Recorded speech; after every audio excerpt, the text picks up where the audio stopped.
మీరు కొత్తగా business start చేయాలనుకుంటున్నారా? మార్చ్ 16-17 హైటెక్స్ లో franchise India biggest ఫ్రో expo. Hello Sudheer Varma గారు. Hello sir, good morning. Very good morning అండి.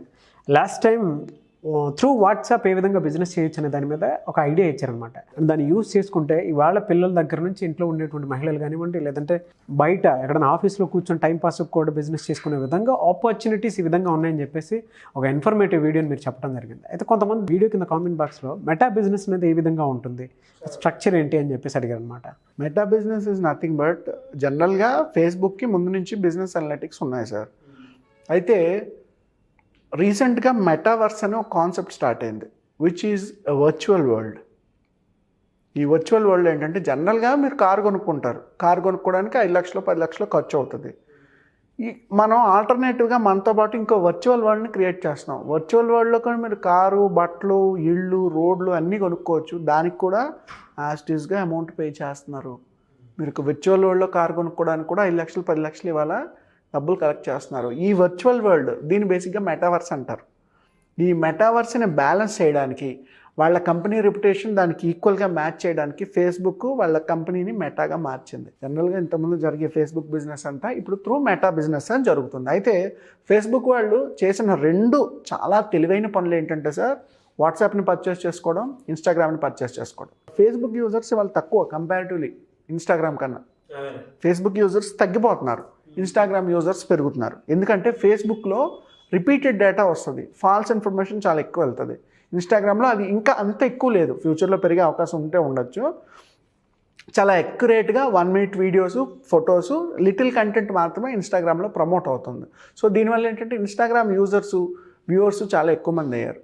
అండ్ బిజినెస్ వాట్సాప్ అనేసరికి ఖచ్చితంగా ప్రతి ఒక్కరు యూజ్ చేసుకుంటారు. సో ఈ 2 పర్చేస్ చేసి ఫేస్బుక్ చాలా మంచి పని చేసింది. ఇప్పుడు ఏం చేస్తుంది, ఈ మెటా బిజినెస్ అనే కాన్సెప్ట్ మార్కెట్లోకి లాంచ్ చేసింది. అంటే ఈరోజు మీరు బిజినెస్ చెయ్యాలనుకుంటే, దీనికి ఒక చిన్న ఎగ్జాంపుల్ చెప్తాను సార్. షూర్. జనరల్గా ఒకప్పుడు మనం చిరంజీవిది ఛాలెంజ్ మూవీ చూసే ఉంటాం, టీవీలో అందరిలో వచ్చింది. బేసిక్గా అది ఒక బుక్ నుంచి తీసుకున్న మూవీ. ఆ బుక్లో ఏంటంటే at end of the series వాడు 5 years అయ్యేసరికి హీరో 50 lakhs రూపీస్ సంపాదించాలి. ఆల్రెడీ అప్పటి వరకు సంపాదించిన డబ్బులు ఏదో ఒక బ్యాడ్ ఇన్వెస్ట్మెంట్లో పోతాయి, మళ్ళీ జీరో అయిపోతాడు. టైం చూస్తే ఇంక 3 నెలలు 6 నెలలే ఉంటుంది. 4.5 ఏళ్ళు సంపాదించినవన్నీ పోయాయి, ఇంకొక 6 నెలల్లో మళ్ళీ 50 లక్షలు సంపాదించాలి. ఎలా సంపాదిస్తాడు? అప్పుడు హీరో ఏం చేస్తాడంటే న్యూస్ పేపర్లో ఒక అడ్వర్టైజ్మెంట్ ఇస్తాడు. అప్పటికి బజాజ్ చాతక్ స్కూటర్లు బాగా పాపులర్ అన్నమాట. ఆర్డర్ పెడితే 1-2 ఏళ్ళ వరకు వచ్చేవి కావు. ఏం చేస్తాడంటే, నేను ఒక కొత్తగా స్కూటర్లు స్టార్ట్ చేయబోతున్నాం, అందుకు డిపాజిట్లు తీసుకుంటున్నాం, ఇంట్రెస్ట్ ఉన్న వాళ్ళందరూ 500 రూపాయలు ముందు డీడీ కడితే ఒక 10,000 స్కూటర్లు కొనేసి ఉంచుతాం మీకోసం. మిగిలిన 1000 రూపాయలు, అంటే స్కూటర్ కాస్ట్ 1500, 500 ఇది ప్రాఫిట్, 1000 రూపాయలు మ్యానుఫ్యాక్చరింగ్ కాస్ట్. ముందు 500 రూపాయలు డీడీలు కట్టి మా కంపెనీకి పంపిస్తే మీ పేర్ల మీద స్కూటర్లు బ్లాక్ చేసి 3 నెలల్లో తయారు చేసి మీకు ఇచ్చేస్తామని చెప్తాడు. దానికి న్యూస్ పేపర్లో అడ్వర్టైజ్మెంట్ ఇస్తాడు. న్యూస్ పేపర్ అడ్వర్టైజ్మెంట్ చూసి జనాలందరూ 500 డీడీలు పంపించేస్తారు. వాడు అనుకున్న ప్రాఫిట్ 50 lakhs ముందే తీసాడు. మిగిలిన రావాల్సిన 1 కోటి రూపాయలు వచ్చిన తర్వాత అప్పుడు మ్యానుఫ్యాక్చరింగ్ స్టార్ట్ చేస్తాడు. ఇదంతా పక్కన పెట్టండి. ఇది ఎందుకు చెప్పానంటే, ఒకప్పుడు మీరు బిజినెస్ చెయ్యాలి అనుకుంటే 2 పద్ధతులు లేదా 3 పద్ధతులు: రేడియో, టీవీ, న్యూస్ పేపర్స్. ఈ 3 మించి లేవు. లేదా మహా అయితే అవుట్డోర్, ఏదో రోడ్డు మీద సామాన్లు అమ్ముకున్నట్టు, మైక్ అనౌన్స్మెంట్లు వేసుకున్నట్టు ఏవో అమ్మకాలు జరిగేవి. 90% ఇన్ఫర్మేషన్ అంతా న్యూస్ పేపర్లో జరిగేది. ఒక 10% మీడియా ఉండేది. అది ఎలా అయిందంటే 50% న్యూస్ పేపర్, 50% ఎలక్ట్రానిక్ మీడియాకి అయింది. ఇప్పుడు ఈ రెండిట్ల పార్ట్ 20-30 అయింది. 70% ఆన్లైన్ బిజినెస్ చేస్తుంది. ఈ ఆన్లైన్లో వచ్చిన మేజర్ రెవల్యూషనే మెటా బిజినెస్. సో ఇదే డిస్ట్రిబ్యూషన్ ఛానల్. ఇప్పుడు మీరు కొత్తగా స్కూటర్స్ మ్యానుఫ్యాక్చరింగ్ కంపెనీ స్టార్ట్ చేసి మార్కెట్లో ఒక 1000 స్కూటర్లు లాంచ్ చేయాలి అనుకుంటే న్యూస్ పేపర్ ఇవ్వాల్సిన అవసరం లేదు సార్. న్యూస్ పేపర్ అడ్వర్టైజ్మెంట్ ఇవ్వాలంటే 1,00,000-5 లక్షలు అవుతుంది. ఫ్రంట్ పేజ్లో అడ్వర్టైజ్మెంట్ స్టేట్ అంతా ఇవ్వాలి అనుకుంటే 5 లక్షలు అవుతుంది. 10,000 రూపాయలతో ఒక అడ్వర్టైజ్మెంట్ ప్లేస్ చేస్తే ఇంట్రెస్ట్ ఉన్నవాడు అందరూ మీకే ఆ డీటెయిల్స్ పంపిస్తాడు. నా phone number, mobile number, email ID. మీరు పేమెంట్ లింక్ కూడా ఇచ్చేయచ్చు. ఇంట్రెస్ట్ ఉంటే అది స్పాట్ పేమెంట్ కూడా చేసిస్తాడు. సో బిజినెస్ చేయడం ఎంత సింపుల్ అయిందో చూసారా.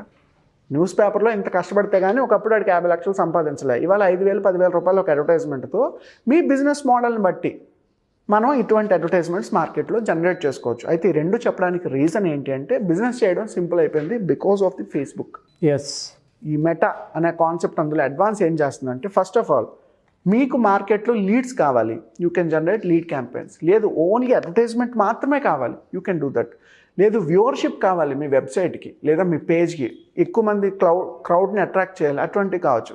లేదా ఓన్లీ క్లిక్స్ కావాలంటే క్లిక్స్ క్రియేట్ చేసుకోవచ్చు. రీచ్ ఒక్కటే కావాలి అంటే ఇంతమంది ప్రొఫైల్స్లో వెళ్ళి అడ్వర్టైజ్మెంట్ కనిపిస్తే చాలు, రీచ్. ఇలాగా ఫేస్బుక్లో బిజినెస్లో ఎన్ని ఆపర్చునిటీస్ ఉన్నాయి.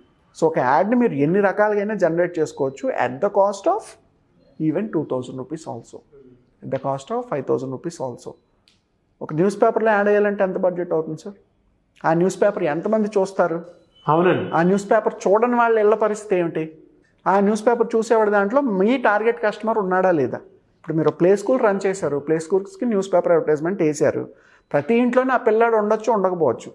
ఇదే అడ్వర్టైజ్మెంట్ ఫేస్బుక్లో వేసుకున్నారు అనుకుంటే, ప్లే స్కూల్కి వెళ్ళే వాళ్ళంటే వాళ్ళ పేరెంట్స్ ఏ ఏజ్ గ్రూప్లో ఉంటారు? యావరేజ్గా 25 నుంచి 35. సో 25 నుంచి 35 బంజారా హిల్స్లో ఎవరైతే పేరెంట్స్ ఉన్నారో మేలు ఫీమేలు వాళ్ళకి మాత్రమే అడ్వర్టైజ్మెంట్ కనిపిస్తే సరిపోతుంది. దీనికి మీకు అయ్యే బడ్జెట్ 5,000 10,000. ఎక్కడ 5 లక్షలు, ఎక్కడ 10,000. కానీ ఇలా 5,000 10,000 ఎంతమంది దగ్గర నుంచి కలెక్ట్ చేస్తున్నారు? So that is how a Facebook works. So ఎవరైనా బిజినెస్లు చేయాలనుకునేటప్పుడు, మార్కెట్లో కొత్తగా ఎస్టాబ్లిష్ చేద్దాం అనుకున్నప్పుడు ఫేస్బుక్ని 100% యూజ్ చేసుకుంటే సరిపోతుంది సార్. మీకు ఎటువంటి reach, result, impressions, clicks, audience, payments ఏది కావాలనుకున్నా త్రూ ఫేస్బుక్ ద్వారా మనం చేసుకోవచ్చు. ఇదంతా చెప్పడానికి రీజన్ ఏంటంటే ఎక్కువ ఇన్వెస్ట్మెంట్లకి వెళ్ళిపోద్ది. ఎవరైనా బిజినెస్ పెట్టాలంటే ఫస్ట్ వచ్చిన ఆలోచన టీవీ అడ్వర్టైజ్మెంట్ ఏమైనా వేద్దామా, న్యూస్ ఛానల్ అడ్వర్టైజ్మెంట్ వేద్దామా, పేపర్ అడ్వర్టైజ్మెంట్ వేద్దామా, దీని బడ్జెట్ ఎంత, రీచ్ ఎంత, రిజల్ట్ ఎంత. బట్ అందులో 100వ వంతు బడ్జెట్లో కూడా ఇది మనం చేసుకోవచ్చు.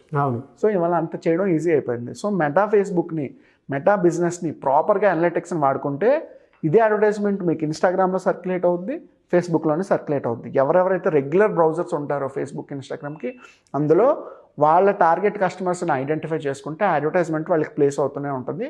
ఎక్కువ బిజినెస్ చేయడానికి చాలా ఈజీ అవుతుంది. ఇవాళ ఇండియా అంతా మేము లీడ్స్ జనరేట్ చేసి మా ఫ్రాంచైజ్ ఎక్స్పాన్షన్ చేయడానికి కారణం ఏంటంటే ఓన్లీ ఫేస్బుక్. మాకు కొంతమంది కస్టమర్స్ ఉంటారు, కస్టమర్స్కి కొన్ని డిజిటల్ మార్కెటింగ్ స్ట్రాటజీస్ ఇవ్వాల్సి ఉంటుంది. అలాంటప్పుడు మన ప్రింట్ మీడియాని, టీవీ మీడియాని చాలా ఎక్కువగా యూజ్ చేయలేము సార్. అసలు బడ్జెట్ చాలా ఎక్కువ. అవును. బట్ నెలకి ఒక 40,000 50,000లో కూడా ఒక కస్టమర్కి మనం బిజినెస్ చేసి ఇవ్వచ్చు because of the digital marketing platforms and especially Facebook and business.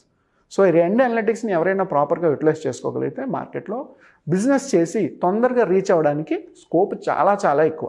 Thank you so much brother. చాలామంది బిజినెస్ అనలిటిక్స్కి సంబంధించింది కానివ్వండి, బిజినెస్ ప్రమోషన్కి సంబంధించింది కానివ్వండి, లేదు బిజినెస్కి సంబంధించి వాళ్ళ ప్రోడక్ట్స్ ఏదైనా ఉంటే బయట మార్కెట్లో ఏ విధంగా సేల్ చేసుకోవాలి, లేదు ఒక బిజినెస్లో పెట్టుబడి పెట్టాలి అని అంటే, లేదా ఒక ఆర్గనైజేషన్ క్రియేట్ చేయాలి అని అంటే నామ్స్ ప్రకారం ఏమేమి ఉండాలి, ఎలా వెళ్ళాలి, ఎక్కడెక్కడ లోన్ తీసుకోవాలి అనేటువంటి విషయాల మీద చాలామంది అడుగుతూ ఉన్నారు. అండ్ 1-on-1 సెషన్స్ అడుగుతున్నారు. ఆల్రెడీ పెట్టినటువంటి బిజినెస్లో 5x 10xలో రీచ్ అవ్వాలి అని అంటే ప్రాసెస్ ఏంటి, ఎలా వెళ్తే బాగుంటుందని అడిగినటువంటి వాళ్ళు చాలామంది ఉన్నారు. సో ఇలాంటి టైంలో మీలాంటి వాళ్ళు అప్రోచ్ కావాలనుకున్నటువంటి వాళ్ళు చాలామంది ఉన్నారు బయట. ఒక మెంటర్ అవసరం ఒక బిజినెస్కి చాలా ఉంటుందండి. అంటే చాలా తక్కువ మందికి తెలుసు అనమాట అది. సరే, మనం అనుకుంటాం కానీ ఏదైనా సరే బయట నుంచి చూసేటప్పుడు ఒక్కొక్క ఎవరికన్నా చిన్న జబ్బు చేస్తే డాక్టర్ సిమ్టమ్స్ని బట్టి చెప్పగలుగుతారు కదా, అంటే ఇక్కడ ఇలా ఉంది అని. అలాగే బిజినెస్ని చూస్తే బయట నుంచి కొంత అర్థం అవుతుంది మనకి. మార్కెట్ కేస్ స్టడీని డీప్గా స్టడీ చేస్తే కూడా ఎక్కడెక్కడ లోపాలు ఉన్నాయి, ఎక్కడ సరి చేయొచ్చు తెలుస్తూ ఉంటుంది. సో ఇవాళ మీ దగ్గర 60+ కంపెనీస్ అలా ఏం ఊరికే రాలేదు సార్. ఆ సొసైటీ ముందుకెళ్తున్నాయంటే అది మీరు అచీవ్ చేశారు కాబట్టి.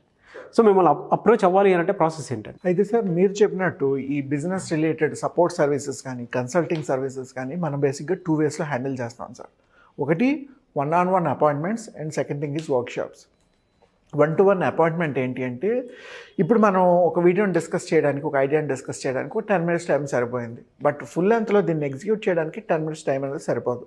చాలా లాంగ్ ప్రాసెస్లో మీకు ఫర్దర్గా స్టెప్ బై స్టెప్ అసిస్ట్ చేస్తేనే మీరు ఒక business ప్రాసెస్కి వెళ్ళగలరు.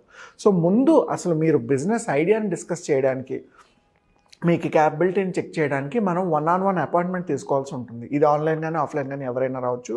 So minimum 2 to 3 hours ఒక క్లయింట్తో డిస్కస్ చేయాల్సి ఉంటుంది.